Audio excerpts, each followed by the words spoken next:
Dave Schultz, Lockdown Sunbelt. Wednesday morning basketball recap. Holy cow, Troy defeats San Diego State 108-107 in double overtime. Do you know how many times San Diego State has allowed the opponent more than 80?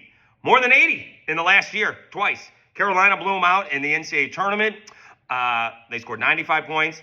And Gonzaga, in the third game of the year last year, almost exactly a year ago, I think it was exactly a year ago, scored 80. Those are the only two teams that scored 80 last year against San Diego State. And Troy puts up 108 on them, even without a double overtime. They still scored, what are we talking about, in the almost in the 90s. Unbelievable. I guess 89, if we can do the math. My understanding is that there would be no math. So huge win for Troy. The other team out west, not so great. Stanford beats the Cajuns 93-66. And oddly enough, in this ball game, Stanford made one more field goal than the Cajuns. The difference is the Stanford made 11 three-pointers to the Cajuns 2. So that's a 27-point difference from the three-point line.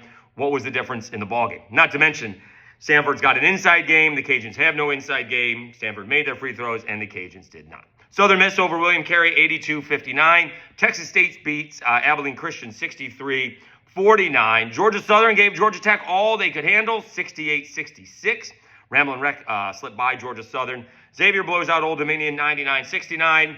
And a couple of former CAA rivals, JMU over Towson, 81-75. I guess it's been a minute since JMU has beaten Towson, and so that's a nice win. JMU has been struggling this year. They defeat Townsend 81-75. Tune in to today's episode of Locked On Sunbelt. Let me know what you think about my take about coaches being irreplaceable. Feels like LSU is going to do the same thing they did with Brian Kelly to Lane Kiffin, and it feels like everyone is going to overpay for their coaches and then complain about we don't have any money for the players, or we got to come up with these huge payouts later on.